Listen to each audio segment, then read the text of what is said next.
Hi everyone and welcome back. Today's video has been a long time coming and I obviously haven't uploaded a sit down proper main video in a really long time.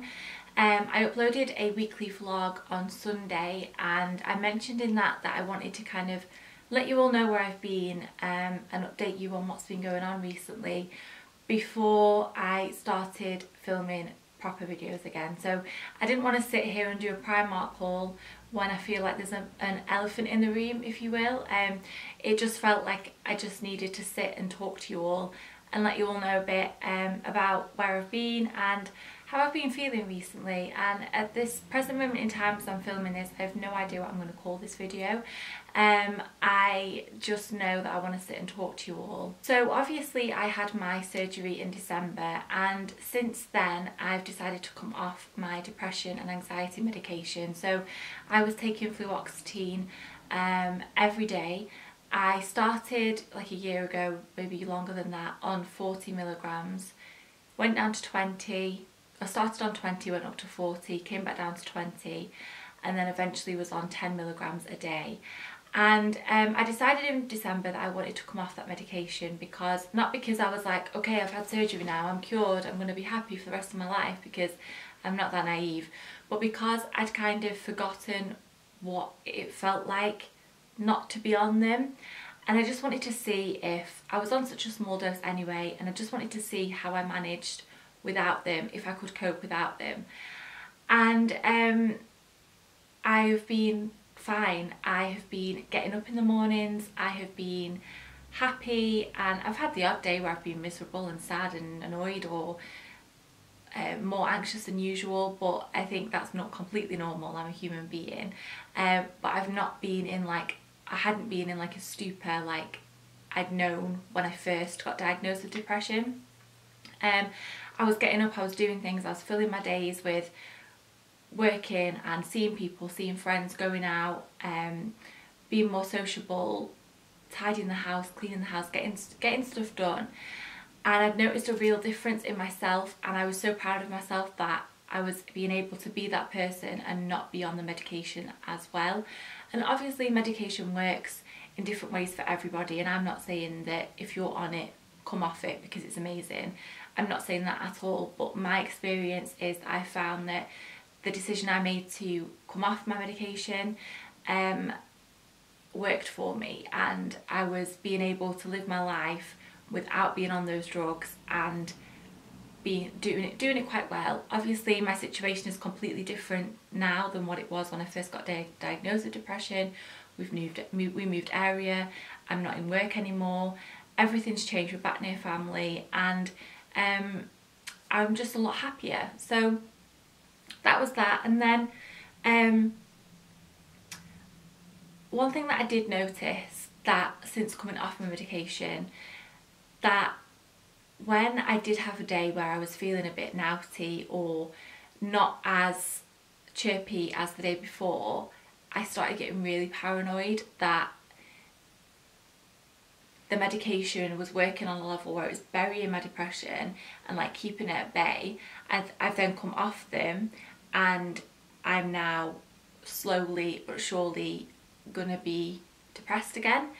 And I know that might seem completely irrational and not how it works, but for me, I just got really paranoid that on the days where I wasn't having such a good day, rather than being like, okay, it's a bad day, we'll write it off, we'll move on like I usually would, I was sat there thinking, Amy, don't let this creep back, don't let it come back, you need to like combat this.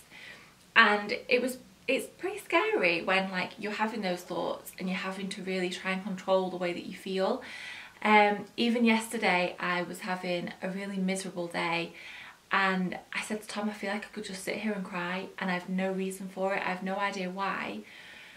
And that's what it was like before I went to the doctors like a year ago with depression.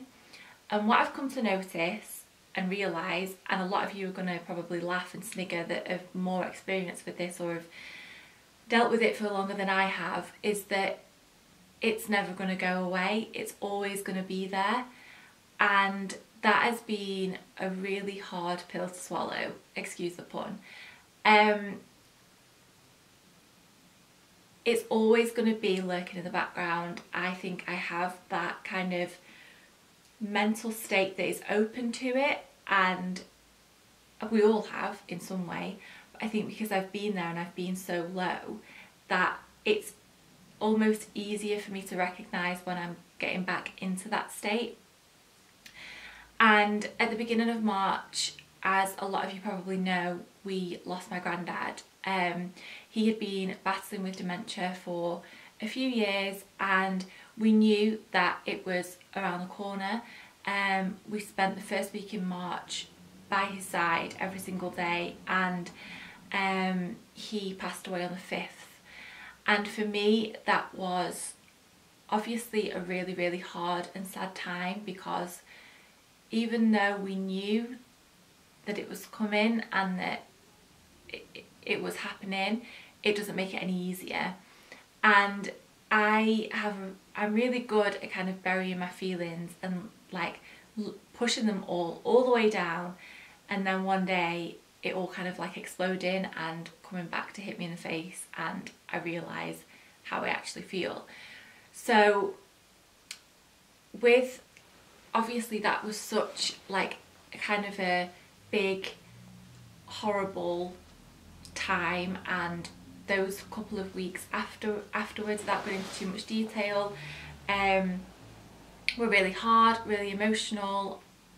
As a family we had to stick together, and that is why I really haven't been uploading videos for the past month, because the first week obviously I didn't feel like I could sit here. I had already had a couple of videos filmed, but I wasn't about to upload an ASOS haul when my granddad had just passed away, and I didn't want to post anything on Instagram.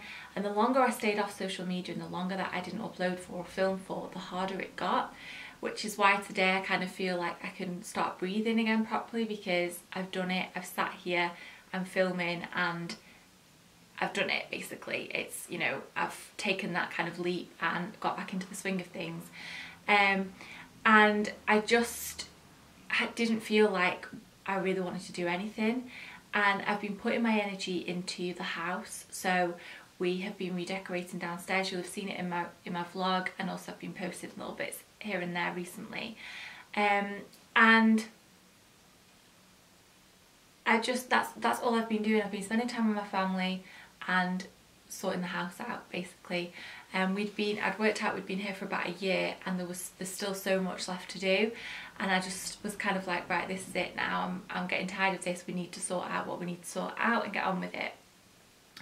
And that's where I've been. And the past few weeks I have been kind of struggling each day with either being fine and getting on with my day and having a really productive day, to wanting to sit on the sofa, not get out of bed, wanting to sit on the sofa in my pyjamas, with a cup of tea, watching TV all day, and that is all I've wanted to do. And I've just noticed that if I let it carry on like that, it was just gonna get worse. As I said, I've noticed that me being that low and being in that kind of frame of mind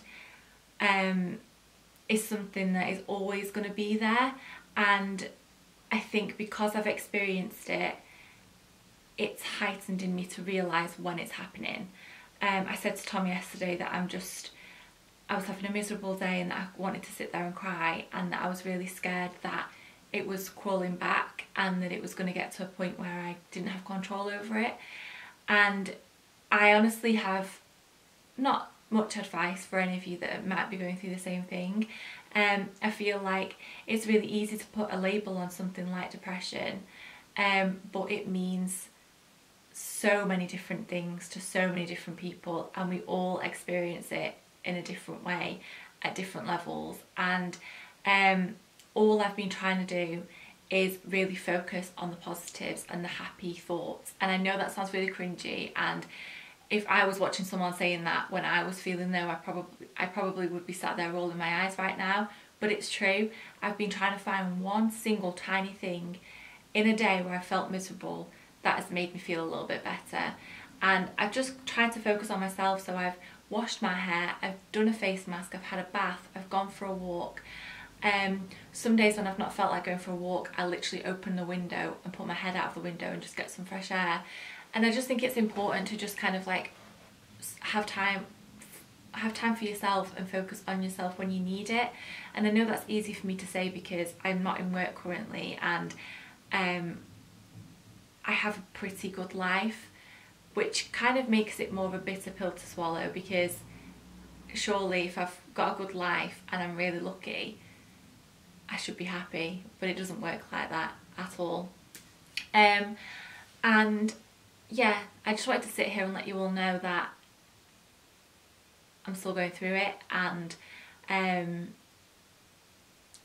yeah, I don't really know what else to say. I've also come to a big realisation that it's okay to feel like that, and it's also okay to have days where I feel sad, where I feel like absolute crap, and I just want to sit in a corner and not do anything, because that is life. I'm human and everybody goes through that. And I just, sometimes the whole thing of being here and now and living for the moment and striving for something better and working to have a life and redecorating the house and stuff, sometimes I find it really, really scary, because then when things happen where you do lose people close to you, or you read in the news about a horrific terror attack, I am so guilty for sitting there and thinking, what is the point? What is the point? Why do we do it? And I don't have the answer to that. All I know is that you just have to keep doing it every day, and at some point I'm hoping that it's going to become clear as to why we do it, because sometimes this world can be a pretty shitty place, but for the most part it's a good place, and the sun shines, the birds chirp, and you just got to try your best, I guess, to be happy and just to be content and find things that you love and get on with life. So that got really deep really quickly. That was just meant to be a little update on my mental health state at the moment, even though I can't just sit here and put a label on it because I have no idea what goes on in my brain. But yeah, I've been away. I'm now back. I've got this video for Tuesday. Thursday I'm going to do a current favourites. I've actually got everything next to me now, and I'm not going to get changed and change my lip colour and pretend that I'm filming on a different day, because you're not stupid and I'm filming 2 videos in a day, so I hope that's okay with you all. And then I've got a whole week coming up, and then we're going to get back into regular videos, regular blog posts, and I just want to start doing stuff that's more meaningful. So I've got stuff planned. I hope you all stick around. If you've not subscribed already, please do, and I will see you all very soon. Thank you for watching. Bye.